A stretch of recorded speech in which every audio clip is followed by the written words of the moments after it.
Good afternoon, class. I am Maria Belen Perez and you can call me Teacher Belen. And for today's videos, we're going to discuss integers. So for our learning objective, first, we're going to define what is integers.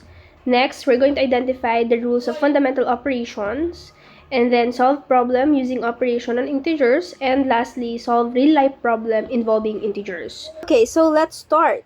What is integers? Integers are whole numbers that can be positive, negative, or zero but do not include fractions. So, ibig sabihin po, whole number siya, pwede siya maging positive, pwede siyang negative, pwede din siyang zero, pero hindi po siya fractions. That's integers. So, we have different types of integers. We have zero, positive integers, and negative integers. So, when we say zero po, it is a natural integers, neither positive nor negative, and has no sign. When we say positive integers, it is counting numbers that lie to the right of zero on a number line. And when we say negative integers, it is a counterpart of natural numbers positioned to the left of zero. So, if we're going to illustrate that po, ganito po siya. So, laging nasa middle si zero since, as you can see naman, hindi, sabi dyan, a natural integers, neither positive nor negative. Hindi siya positive, hindi din siya negative, and wala siyang sign. And then, yung positive integers, it's counting numbers that lie to the right. Nasa right daw po ni zero. So, dito po yan. Positive 1, positive 2, positive 3, positive 4, and so on and so forth. So, infinite. And then, negative integers, sabi yan, counterpart of natural numbers. Ano ba yung counterpart ni 1? Negative 1, negative 2, negative 3, negative 4, and so on and so forth. Gets po ba? Okay. Okay, so let's dive into arithmetic operation on integers. So, what are those arithmetic operation? Anyone? You encounter this when you are in elementary. What are those?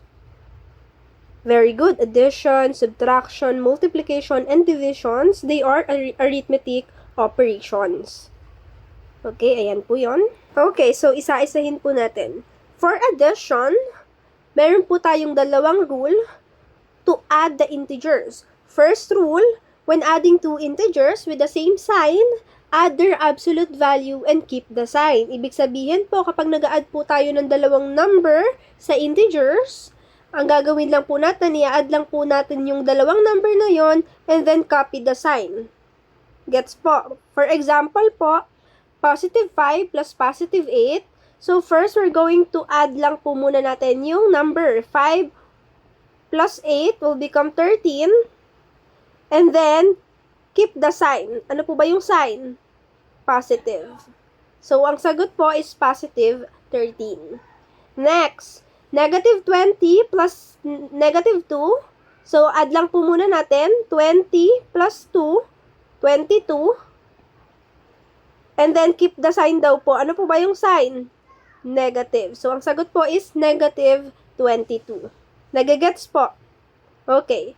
So, another rule, for integers with different signs, subtract the smaller absolute value from the larger one and use the sign of the integers with the larger absolute value. So, ibig sabihin lang po, kapag nag-add daw po tayo ng magkaibang sign, ang gagawin po natin is, susubtract po natin yung pinakamaliit po na value or number dun po sa pinakamalaki. And then, gamitin po natin yung sign nung pinakamalaking number. For example po, positive 5 plus negative 8. So, first, we're going to ano po?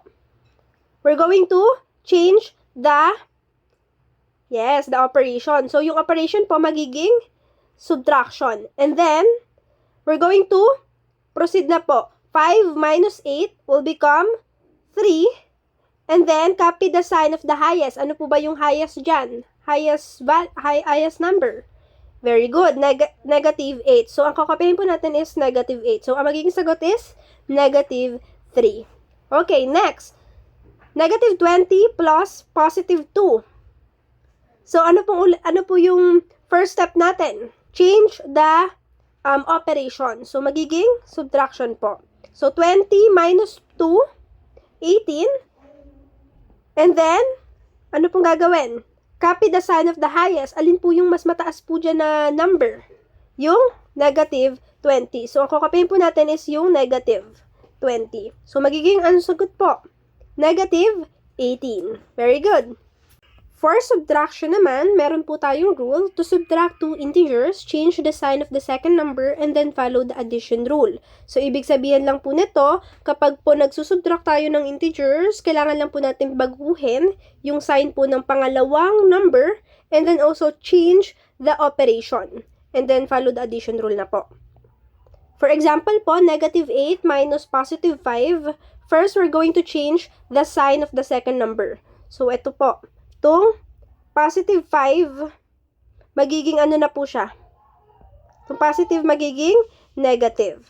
And then, yung operation po, babaguhin lang din po natin, magiging addition na po to. Nagets po?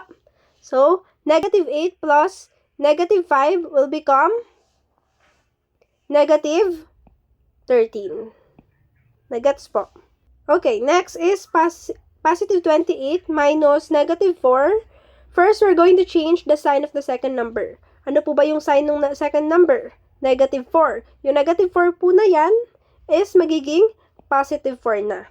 And then, change also the operation. So, yung subtraction magiging addition. So, positive 28 plus positive 4 will become positive 32.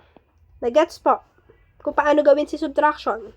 Basta ang gagawin niyo lang po, change the sign of the second number and then change also the operations.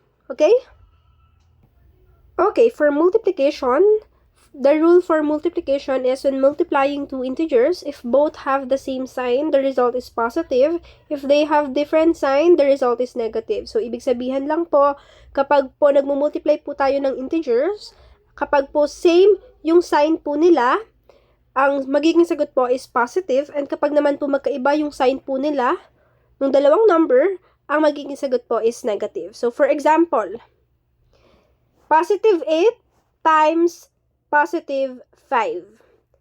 So, first, we're going to multiply po muna. 8 times 5 is 40, and then, since magkapareha po yung sign po nila, pareha po silang positive, ano po magiging sagot? Positive. Gets? If same sign, ang sagot po is positive, and kapag different sign naman po, ang sagot is negative. Okay. Next, example. Positive 28 times negative 4. So, first, we're going to multiply po muna. So, mag-manual tayo. 28 times 4, 8, 16, 24, 32, carry 3, 4, 8, 9, 10, 11. So, ang sagot is 112. 112.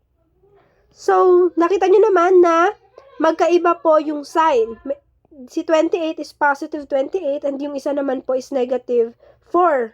Ano po magiging sagot kapag magkaiba po yung sign? Very good. Negative. So, ang sagot po dyan is negative 112. Nagagets po? Okay. Okay, next is division. The rule for division, when dividing two integers, if both have the same sign, the result is positive. If they have different sign, the result is negative. Meron po ba kayong napansin? Okay, very good. So, kung mapapansin nyo, same lang sila ng rule ni multiplication. Kapag daw same sign, ang sagot ay positive. Kapag naman magkaibang sign, ang sagot is negative. So, for example, positive 40 divided by positive 8. Ano po magiging sagot? First, we're going to divide muna. 40 divided by 8, ang sagot is 5. And then, since magkapareha po yung sign po nila, ang magiging sagot po natin is positive. Gets? Next, positive 273. Okay. Division po to since we're talking about division here. Okay. Positive 273 divided by negative 21. So, first, we're going to divide po muna. 273 kay 21. Mag-manual ulit tayo. 273. So, meron tayong isa dito.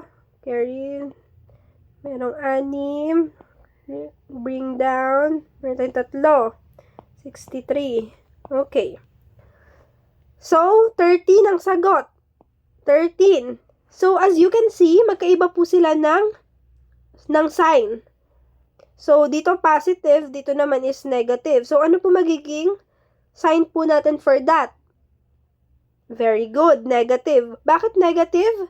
Kasi po magkaiba yung sign po ng dalawang number. Pero kapag magkapareha, ang sagot is positive. Kapag magkaiba, ang sagot is negative. Nagigets po. Same lang naman siya kay multiplication na rule.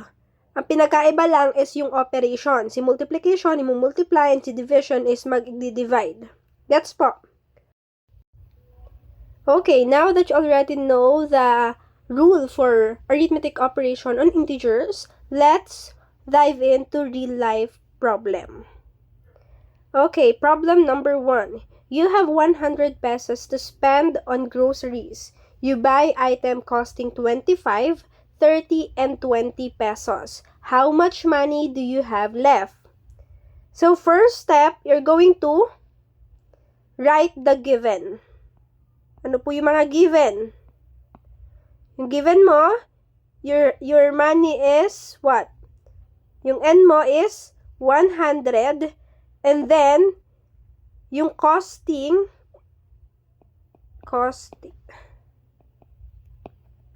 mga, ang tawag dito, ng mga pinamili mo is 25, 30, and 20.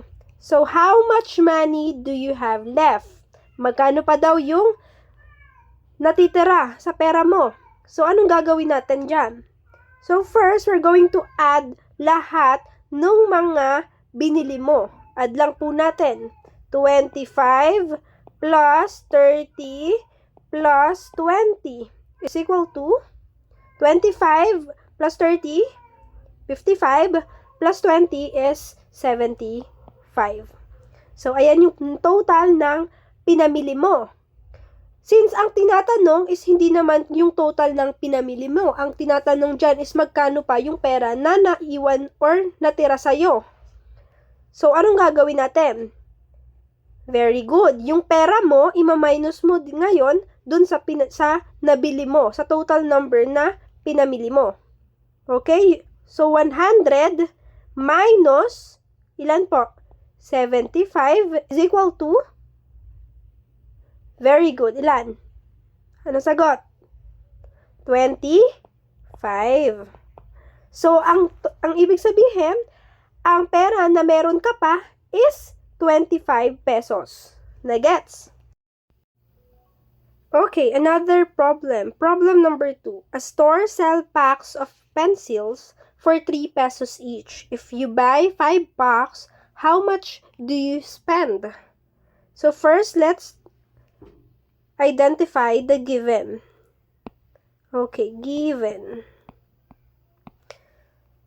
So, sabi dyan, per packs is nagkakos ng 3 pesos.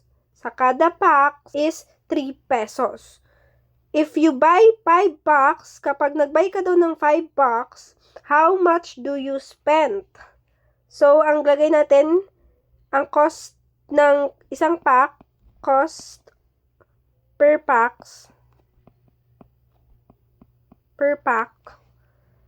is 3 pesos. 3 pesos. And then, ang bibilhin mo daw is 5 packs. You want to buy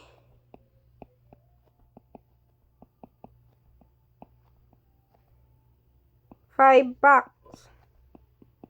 5 packs. So, ano pong gagawin natin dyan? Magkano daw yung magagastos mo kapag bumili ka ng 5 packs? So, ang gagawin po natin dyan is, since 3 pesos and then 5 yung bibilin mo, you're going to multiply. Diba? yung 5 na bibilin mo, mumultiply mo kung magkano. Ilan ba? Magkano yung kada pack?